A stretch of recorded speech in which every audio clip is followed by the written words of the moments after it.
lagi. God is good and all the time.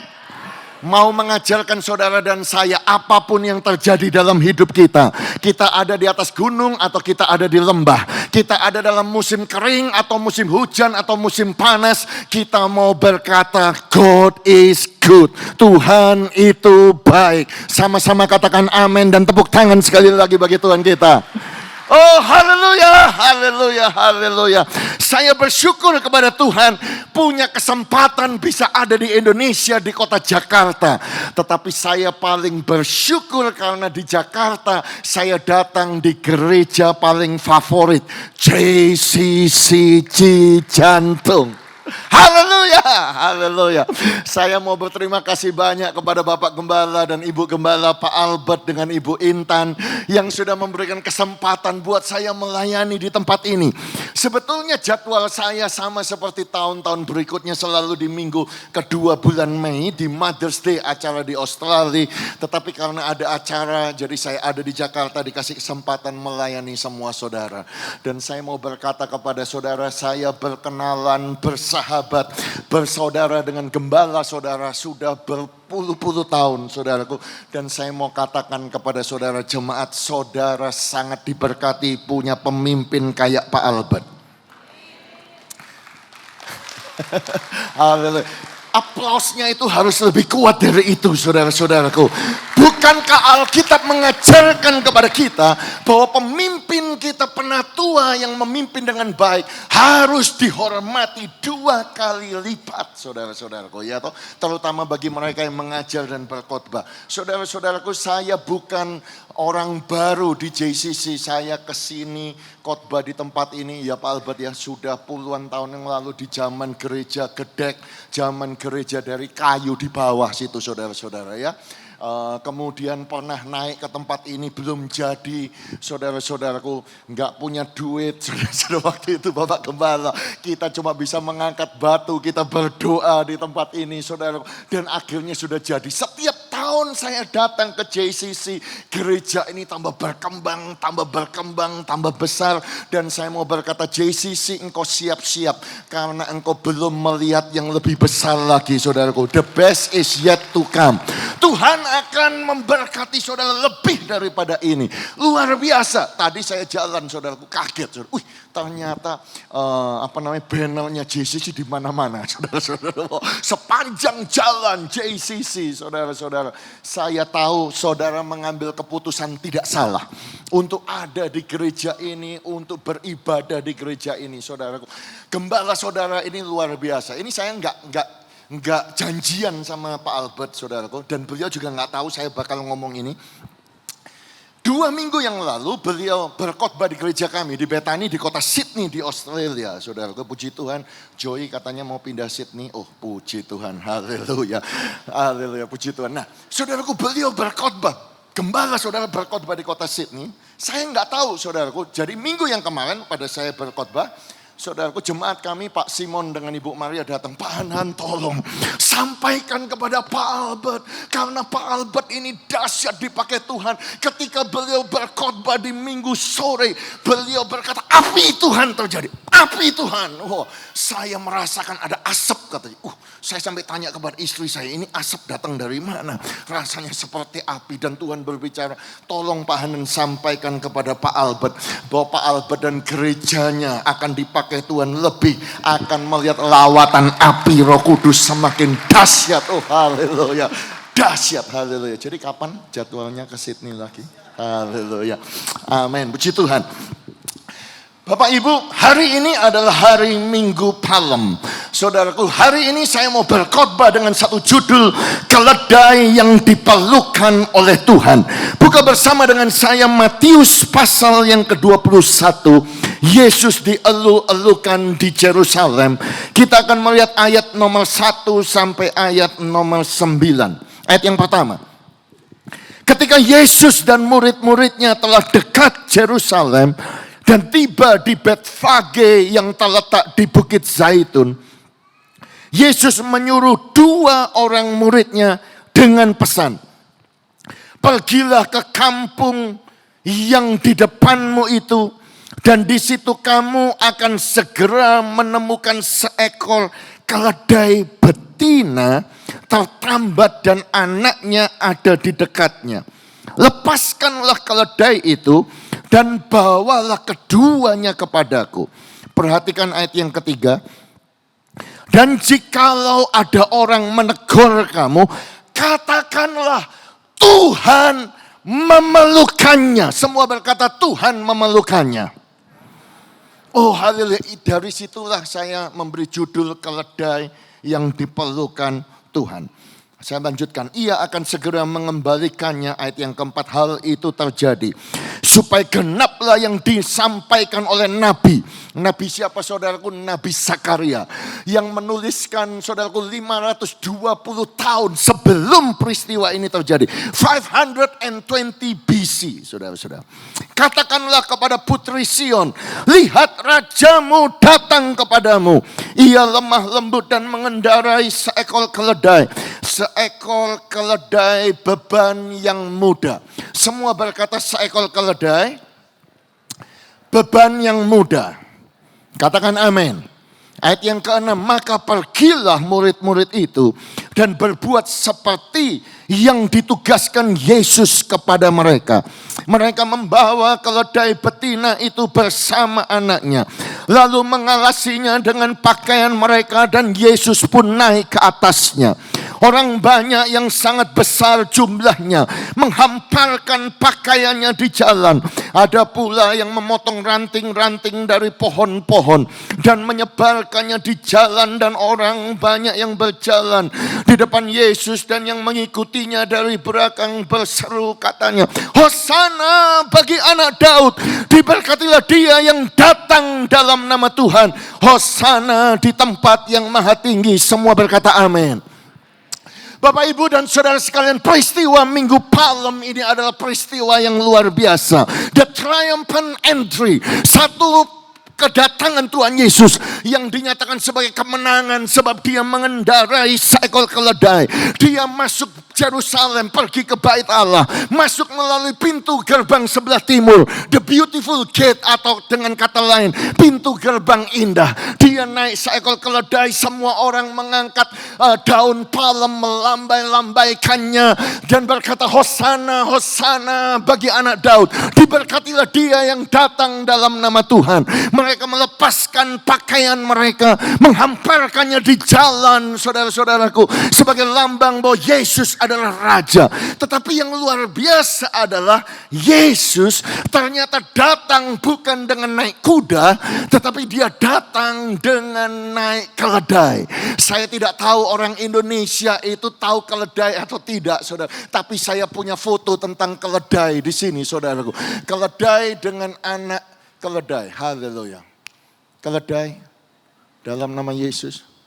Tuhan tolong. Duh, mana foto keledainya? Haleluya, foto keledai. Ada foto dongki di situ ya. Jadi bagi saudara yang tidak tahu ya, bayangkan saja dongki. Oh, haleluya, puji Tuhan.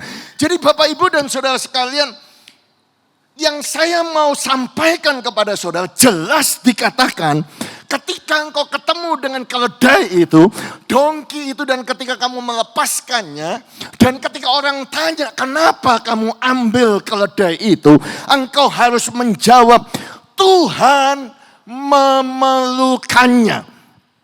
Ini adalah sesuatu yang luar biasa. Kenapa?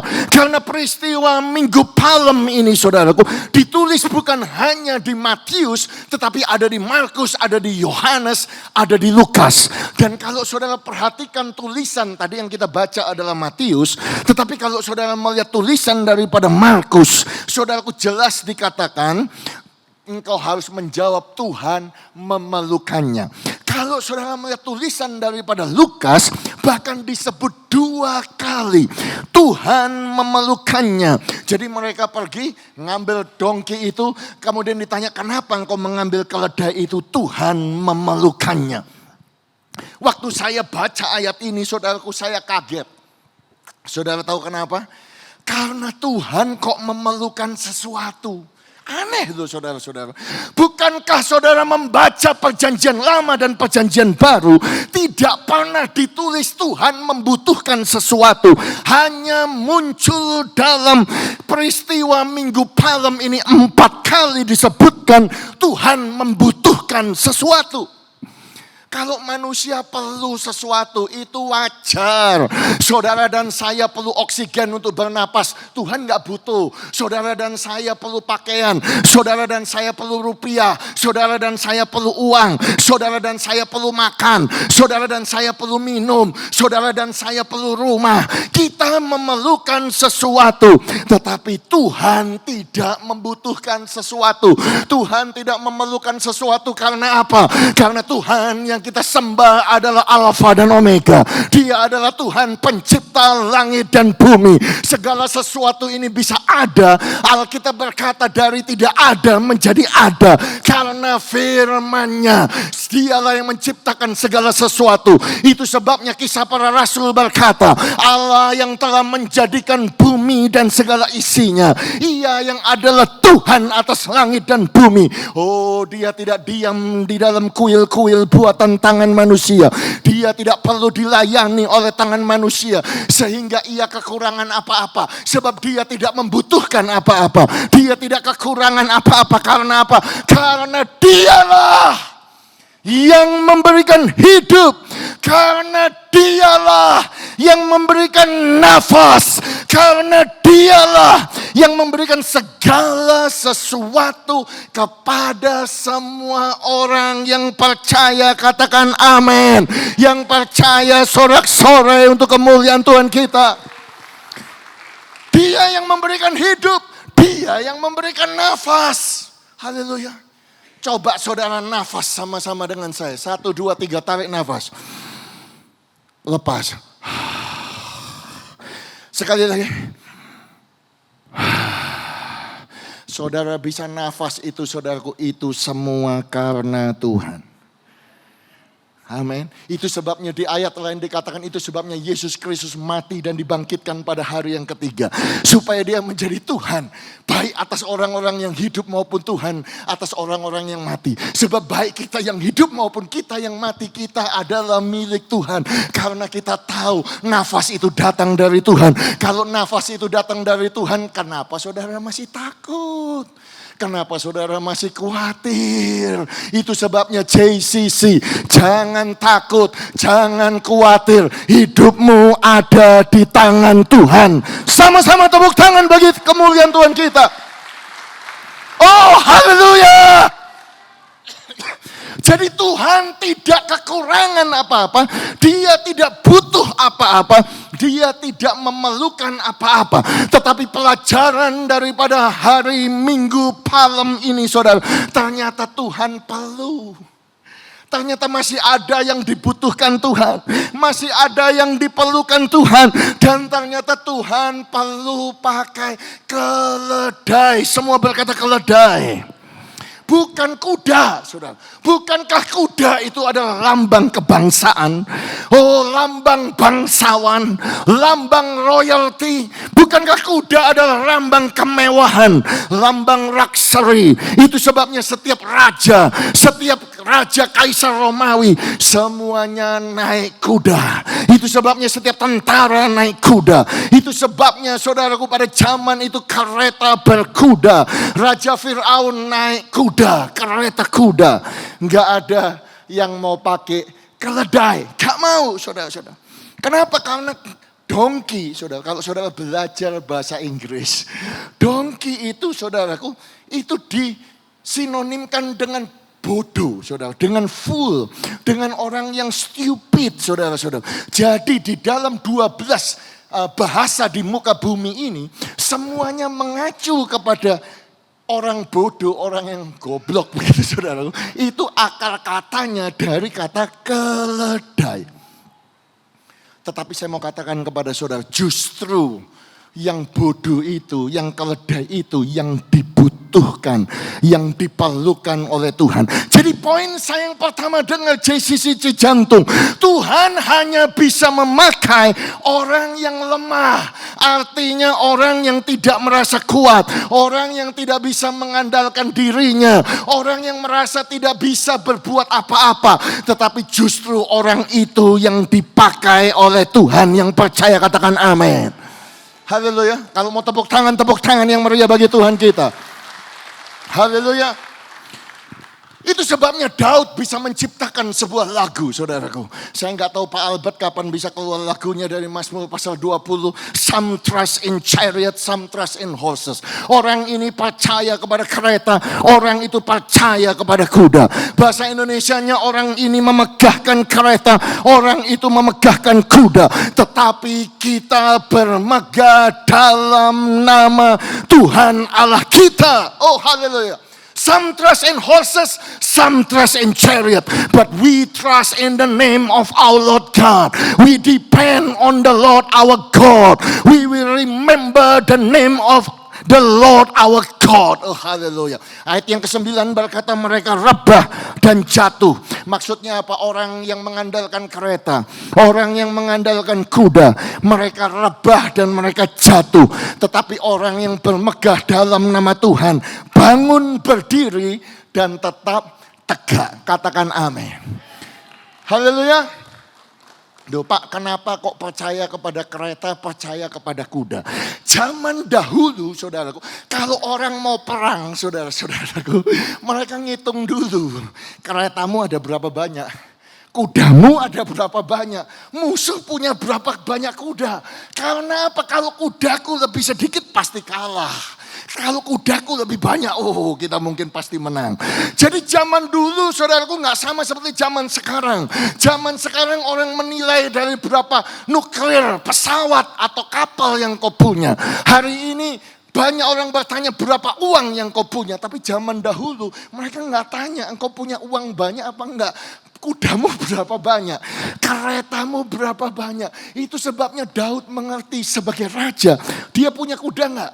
Punya. Dia punya kereta enggak? Punya. Tetapi Daud mengerti saudaraku di dalam mengalahkan Amalek, di dalam mengalahkan Filistin.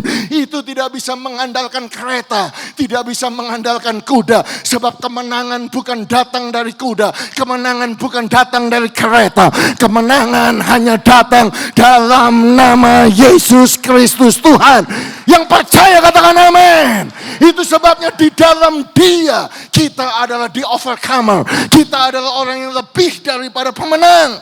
Itu sebabnya JCC hari ini. Saya tanya kepada saudara, apakah saudara mengandalkan kuda? Pak, saya nggak punya kuda, Pak. Tetapi yang saya maksud bukan itu. Kekuatan kita seringkali kita andalkan. Tahukah saudaraku bahwa sebetulnya Musa ketika mereka meninggalkan Mesir, sudah dibuat satu hukum, saudara-saudaraku. Jauh sebelum ada zaman raja-raja. Dikatakan janganlah raja itu memelihara banyak kuda. Janganlah ia mengembalikan bangsa ini ke Mesir untuk mendapat banyak kuda. Sebab Tuhan telah berfirman kepadamu, janganlah sekali-kali kamu kembali melalui jalan ini lagi. Sudah dikatakan saudaraku, ketika Tuhan mengeluarkan bangsa Israel dari Mesir, Paskah yang pertama, the first Passover. Saudara ingat ketika itu Musa berkata kepada bangsa Israel, engkau ambil domba, sembelih, darahnya engkau taruh di dalam pasu, ambil hisop, celupkan hisop, kemudian darahnya taruh di ambang atas pintu, atas sebelah kanan dan sebelah kiri. Dan pada malam Paskah itu, ketika kematian itu berjalan menjalani seluruh tanah Mesir, ketika tulah itu menjalani Mesir, dan ketika kematian itu melihat ada tanda darah, mereka akan Passover, mereka akan melakukan Paskah melewati saja, saudara-saudaraku, sehingga tidak ada kematian, tidak ada tulah masuk di dalam rumah semua orang Israel. Kenapa sekarang kita tidak sembelih lagi domba dan menaruh tanda darah? Karena Rasul Paulus berkata dengan jelas, anak domba Paskah kita sudah disembelih, yaitu Yesus Yesus Kristus Tuhan. Siapa yang percaya kepada Yesus Kristus Tuhan, lahir baru, terima. Lambaikan tangan saudara. Kalau saudara lambaikan tangan berarti saudara punya tanda darah. Tidak akan ada tulah yang bisa masuk dalam rumah saudara. Tidak ada malapetaka yang akan menimpa saudara. Engkau harus percaya 1000 rebah di sebelah kiri, 10.000 di sebelah kanan. Tetapi itu tidak akan menimpa saudara. Sama-sama katakan amin. Jadi mereka keluar dari Mesir, saudaraku, itu bukan karena kuat dan gagah mereka, tetapi karena kuasa darah anak domba. Oh saudaraku, mereka jadi sehat, mereka jadi diberkati, mereka kaya, mereka dituntun dengan tiang awan dan tiang api. Dan ketika mereka sudah keluar dari Mesir, Musa ngomong, jangan kembali lagi ke Mesir. Jangan beli kuda dari Mesir. Jangan beli kuda dan kereta dari Mesir. Tetapi sayang saudaraku, ada seorang hamba Tuhan, seorang raja yang katanya paling bijaksana, katanya paling pintar saudara-saudaraku, tapi menurut saya jadi paling goblok saudaraku, yaitu Salomo. Saking pintarnya jadi bodoh. Saking pintarnya dia melanggar hukum tentang raja yang Musa sudah andalkan, yang Musa sudah sampaikan. Oh, itu sebabnya dicatat saudaraku dalam 1 Raja-Raja pasal 4 kebesaran Salomo. Dia punya kuda 40.000 saudaraku. Dan kereta-keretanya. Saudara bisa bayangkan dia punya 12.000 orang berkuda. 1 Raja-Raja pasal 10 berkata Salomo mengumpulkan kereta dan orang berkuda. Sehingga dia punya 1.400 kereta, 12.000 orang berkuda. Dan dia membuat kota-kota kereta dekat raja di mana? Yerusalem. Jadi Salomo ini ya penakut saudara-saudaraku. Bikin kota, bikin istana penuh dengan emas tapi dilindungi sama kuda-kuda. Dia sudah lupa saudaraku bahwa perlindungan datangnya bukan dari kuda, perlindungan datang dari Tuhan. Makanya di 2 Tawarikh pasal 1 ayat 14, Salomo mengumpulkan juga kereta-kereta dan orang berkuda. Dia punya 1.400 kereta, 12.000 orang berkuda. Semuanya ditempatkan di dalam kota-kota kereta dekat raja di Yerusalem. Kuda untuk Salomo didatangkan dari mana? Misraim. Saudara perhatikan kata Misraim itu, dan dari KW saudara-saudara raja membelinya dari KW dengan harga pasar. Sebuah kereta yang didatangkan dari Misraim berharga sampai 600 shikal perak dan seekor kuda sampai 150 shikal. Saudara tahu Misraim itu terjemahnya apa sih sebetulnya saudara? Misraim itu ada yang tahu? Haleluya. Misraim itu Mesir, saudaraku. Solomon horses itu diimpor dari mana? Egypt bahasa Inggrisnya berkata demikian. Jadi saudaraku, Salomo itu melanggar firman Tuhan. Dia kembali kepada jalan ke Mesir. Dia keluarkan uangnya yang banyak untuk beli kereta di Mesir, untuk beli kuda di Mesir. Dengar JCC, kemenangan bukan datang dari kuda. Kemenangan, perlindungan, berkat datangnya dari atas.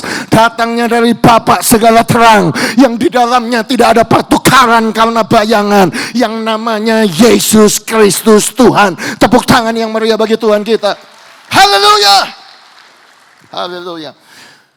Itu sebabnya Raja Yosia belajar sesuatu, bahwa kalau engkau mau menang, itu yang Tuhan butuhkan adalah keledai yang lemah. Yaitu orang yang berkata, Tuhan aku gak bisa berbuat apa-apa. Tuhan aku hanya mengandalkan Tuhan. Aku lahir dari keluarga yang broken home. Aku lahir dari keluarga yang miskin. Aku lahir dengan keadaan tubuh demikian. Pekerjaanku demikian. Aku lahir dengan IQ sekian. Dengan tingkat pendidikan yang sekian. Aku tidak mampu. Itulah orang-orang yang justru akan dipakai Tuhan. Makanya Yosia ketika dia menjadi raja, saudaraku, kuda-kuda itu, warisan itu, saudaraku, dikatakan dibuang, saudara-saudaraku. Oh saudaraku, semua kuda-kuda itu dihancurkan dan dibakar dengan api. Pertanyaan saya buat jemaat JCC, dalam hidup saudara, kuda apa yang kau andalkan? Halo? Mungkin ada yang berkata uang itu adalah kuda kita. Rupiah adalah kuda kita. Tetapi hari ini saudaraku, saya mau katakan kepada saudara bahwa kita itu bukan siapa-siapa. Kita itu tidak berarti saudaraku. Kita bisa berarti itu hanya karena Yesus Kristus Tuhan. Karena kita bergantung kepada Tuhan Yesus. Sama-sama katakan amin. Berapa hari yang lalu, ini the new revelation Pak Albert. Berapa hari yang lalu saya baru baca satu ayat. Ini tidak ada dalam PowerPoint ini. Tapi kalau multimedia boleh buka Yudas pasal yang pertama. Ayat yang ke-9 dikatakan, tetapi penghulu malaikat Mikael ketika dalam suatu perselisihan bertengkar dengan iblis mengenai mayat Musa, tidak berani menghakimi iblis itu dengan kata-kata hujatan, tetapi berkata, kiranya Tuhan menghardik engkau. The Lord rebuke you. Saudaraku, tiba-tiba Roh Kudus berkata kepada saya, Han, kamu lihat malaikat yang punya power, yang punya kuasa, yang punya power. Saudara bisa baca dalam perjanjian lama, 2 kali disebutkan satu malaikat ketika keluar dari Tuhan. Sekali malaikat itu keluar dibunuh 185.000 orang mati seketika. Tetapi ketika malaikat itu bertemu dengan iblis, dia bisa pakai kuasanya, dia bisa pakai powernya, tetapi dia tidak melakukannya itu. Bahkan dia tidak ngomong dengan kata hujatan, dengan kata-kata kotor, dengan kata-kata yang keras, karena Michael sebagai the warrior of God, sebagai the archangel of God, sebagai penghulu malaikat dari Tuhan, mengerti satu prinsip. Kalau engkau mau mengalahkan musuh, bukan kuat, bukan dengan gagah, tetapi otoritas datang dari Tuhan. Dan kalau malaikat pun mengalahkan iblis hanya dengan ucapan firman Tuhan, the Lord rebuke you. Dan itu terjadi saudaraku. Apalagi saudara dan saya menghadapi masalah, gak usahlah pakai mulut saudara-saudaraku, pakai marah-marah, pakai macam-macam. Pakailah kuasa yang datangnya dari Tuhan. Pasti akan terjadi, pasti Tuhan tolong. Amin. Tadi di belakang itu Bu Intan sama Pak Albert ngodain saya, ayo Pak Han, itu gedung di Sydney dibeli. Saya bilang, itu sekian puluh juta. Masa Pak Hanan lupa? Dulu kami bangun gedung ini, uangnya cuma 3 juta. Saya ingat peristiwa itu, saudara-saudaraku. Saya juga datang ke tempat ini bersama dengan Bapak Gembala, saudara. Enggak ada uang gereja ini, saudara-saudaraku. Naik di atas ini, ambil batu, saudara-saudaraku. Saya berdiri berseru dengan Bapak Gembala, Grace. Di depan itu ditulis Grace. Saya nggak tahu berapa jemaat yang masih ingat peristiwa itu, saudara. Yang ada 1, 2, sedikit saudara jemaat, mungkin banyak yang baru, tetapi saya beritahu itu historinya. Berseru Grace, kasih karunia, not by might and not by power, bukan dengan keperkasaan, bukan kuat, bukan karena gagah, tetapi karena roh daripada Tuhan. Dan hanya dengan mengucapkan firman Tuhan, akhirnya Tuhan membela firman-Nya. Gereja ini jadi, saudaraku. Hari ini ribuan orang dimenangkan. Hari ini 4 kali kebaktian. Nama Tuhan dipermuliakan. Tepuk tangan yang meriah bagi Tuhan kita. Haleluya. Itu sebabnya Tuhan bisa pakai Bapak Gembala dengan Ibu Gembala. Karena mereka pun merasa, Tuhan kami bukan kuda. Tuhan kami hanya keledai. Dan Tuhan itu pakai orang-orang yang punya hati demikian. Itu sebabnya terkutuklah orang yang mengandalkan manusia. Terkutuklah orang yang mengandalkan kekuatannya sendiri. Kenapa dia terkutuk? Karena hatinya pasti menjauh daripada Tuhan. Dan orang yang terkutuk akan seperti semak bulus di padang belantara. Ia tidak akan mengalami datangnya keadaan baik. Ia akan tinggal di tanah angus, di padang gurun, di negeri padang asing yang tidak berpenduduk. Tetapi ayat yang ke-7 buat saudara dan saya, diberkatilah orang yang mengandalkan Tuhan. Berapa banyak di sini yang mau mengandalkan Tuhan? Angkat tangan saudara, tahan tangan saudara tinggi. Diberkatilah engkau yang mengandalkan Tuhan. Engkau yang menaruh harapannya pada Tuhan. Terimalah dengan iman. Maka engkau akan seperti pohon yang ditanam di tepi air, yang merambatkan akar-akarnya di tepi batang air. Engkau tidak akan mengalami datangnya panas terik.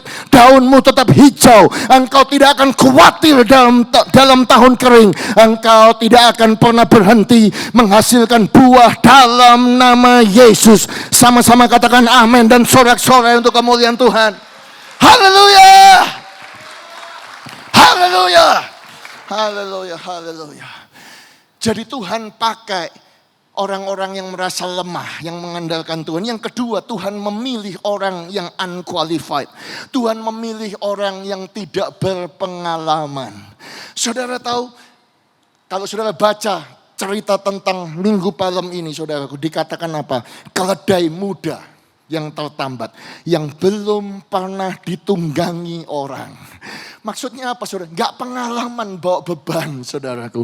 Tidak qualified, tidak pernah latihan, tidak pernah ditangani oleh manusia.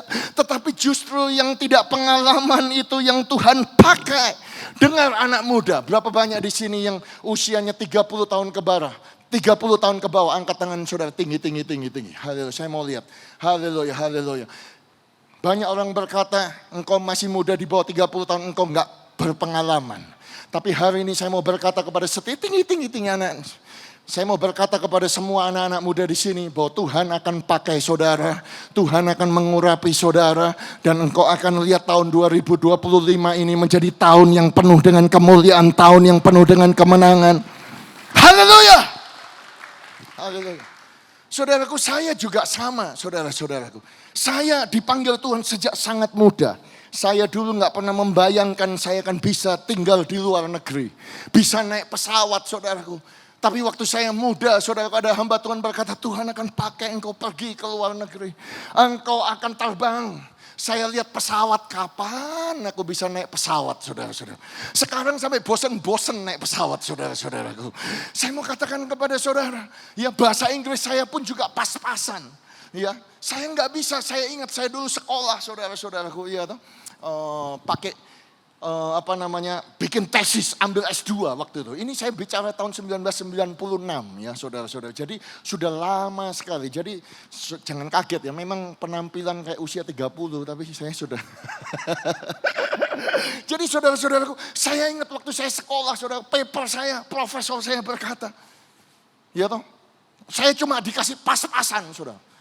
You are using English with Indonesian grammar, katanya. Engkau bikin paper bahasa Inggris pakai grammar Indonesia, ya toh, broken English, gitu saudara-saudara.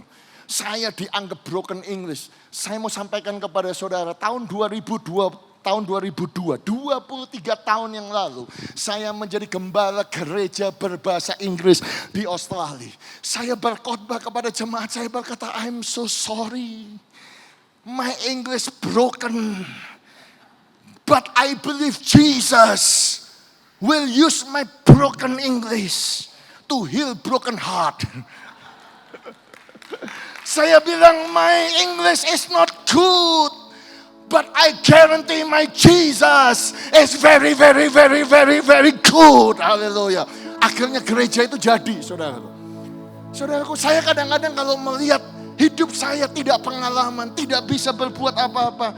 Tetapi ternyata Tuhan justru pakai orang yang tidak bisa berbuat apa-apa untuk melakukan perkara yang besar. JCC, orang berkata, engkau gereja di pinggiran, di Jakarta Timur, gak akan ada orang mau datang, gak mungkin bisa berkembang. Dengar JCC, dengar Pak Albert dengan Bu Intan. Oh, engkau akan melihat lawatan Tuhan terjadi dahsyat atas gereja ini. Engkau akan melihat jiwa-jiwa lebih lagi dimenangkan oleh Tuhan. Amin.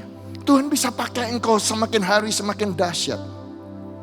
Tadi saya datang ke depan, saya tanya sama Pak Sarno, mana tanah lapangan parkir yang baru dibeli? Itu loh Pak, di samping itu. Oh, di samping. Pak Albert, nanti bukan di samping, jalan itu bisa kamu beli semuanya untuk kemuliaan Tuhan. Saudara nggak percaya? Gak punya uang Pak. Dengar, sebelah-sebelah ini bisa dibeli untuk JCC. Berapa tahun lagi akan lebih besar, akan lebih dahsyat, akan lebih berkembang. Haleluya. Yang terakhir, Tuhan akan mengurapi orang yang bertahan sampai akhir. Taruh tangan saudara di dada sambil berkata, aku mau bertahan sampai akhir. Lebih kuat lagi katakan, aku mau bertahan sampai akhir. Katakan amin. Haleluya. Jelas dikatakan keledai beban muda, saudara-saudara. Keledai itu diciptakan Tuhan bukan untuk kecepatan. Sekali lagi saya ulangi, keledai itu diciptakan bukan untuk balapan. Bukan untuk satu pertandingan cepat-cepat. Tapi keledai itu pelan, saudara-saudaraku. Pelan, saudaraku. JCC kadang-kadang kita pertumbuhan gerejanya juga pelan. Tapi pasti, karena apa? Karena kita adalah keledai yang mengangkat sebuah beban. Beban apa yang kita bawa? Yesus Kristus Tuhan. Orang akan melihat Yesus itu. Amin. Saudara-saudara, sebagai Raja. Haleluya. Haleluya. Ayat yang terakhir. Lagi aku melihat di bawah matahari bahwa kemenangan perlombaan bukan untuk yang cepat. Keunggulan perjuangan bukan untuk yang kuat. Roti, berkat, kekayaan bukan untuk orang yang berhikmat. Kekayaan, kehebatan bukan untuk orang yang cerdas. Kasih karunia bukan untuk orang yang cerdik cendekia. Amin. Amin, saudara-saudara. Nah, kalau bukan untuk orang yang pintar, bukan untuk orang yang berhikmat, bukan untuk orang yang kuat, bukan untuk orang yang cendekia, untuk siapa? Saya mau jawab, untuk saudara yang mengandalkan Tuhan. Untuk saudara yang berkata, Tuhan aku lemah, namun aku mengandalkan Tuhan. Dan ketika engkau punya hati seperti keledai itu, saya percaya engkau akan melihat kemenangan demi kemenangan. Engkau akan masuk Yerusalem. Engkau akan melihat kemuliaan itu dinyatakan karena apa? Karena engkau membawa Kristus Yesus Tuhan. Mari tepuk tangan yang meriah bagi Tuhan kita. Haleluya, haleluya, haleluya. Haleluya. Bapak, Ibu, dan saudara sekalian, saya biasanya sebagai tamu gak pernah mimpin perjamuan kudus.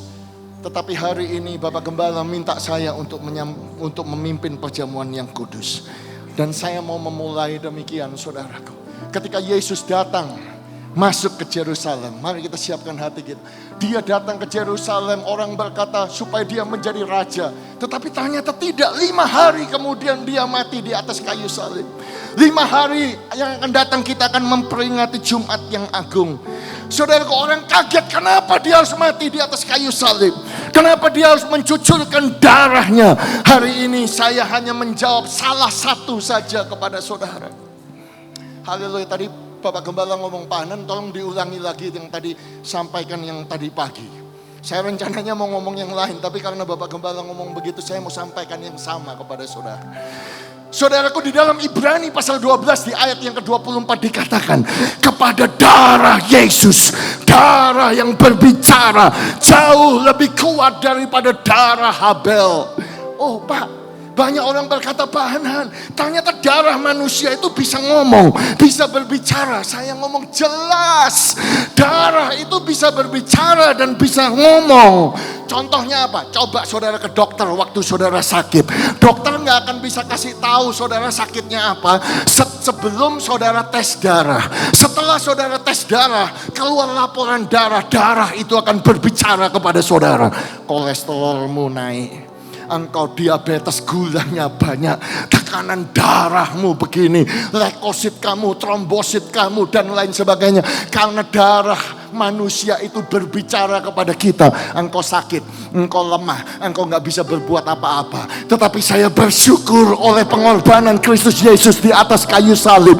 Sebab ada darah yang lebih berkuasa, darah yang berbicara lebih kuat daripada darah manusia, yaitu darah Yesus Kristus Tuhan. Dan darah itu berbicara, oh oleh birul Yesus. Engkau sudah sembuh, engkau sudah sembuh, engkau sudah sembuh. Sebab darah itu berbicara. Engkau dipulihkan, engkau diberkati, engkau diampuni, engkau dibenarkan. Yang percaya sama-sama tepuk tangan yang meriah bagi Tuhan kita. Haleluya, haleluya. Darah itu berbicara lebih kuat daripada darah Habel. Kembali kepada kitab Kejadian. Tuhan datang kepada Kain, darah adikmu berteriak daripadaku dari tanah. Saudara tahu darah manusia berteriak apa? Balas, balas, gak terima, mati, mati, kira-kira begitu saudara. Itu darah manusia. Makanya kadang-kadang kita bisa mendengar darah kita berbicara demikian. Yang membuat kita stres, yang membuat kita frustrasi, yang membuat kita depresi, yang membuat kita bimbang, membuat kita takut dan panik. Tetapi saya bersyukur sebab ada darah Yesus yang berbicara lebih kuat daripada darah manusia. Darah itu berbicara, jangan takut, jangan khawatir. Melewati air engkau tidak akan tenggelam. Engkau melewati sungai engkau tidak akan dihanyutkan. Kalau engkau harus melewati api, nyala api tidak akan menghanguskan engkau. Yang percaya katakan amin. Yang percaya kepada darah Yesus, mari kita bangkit berdiri.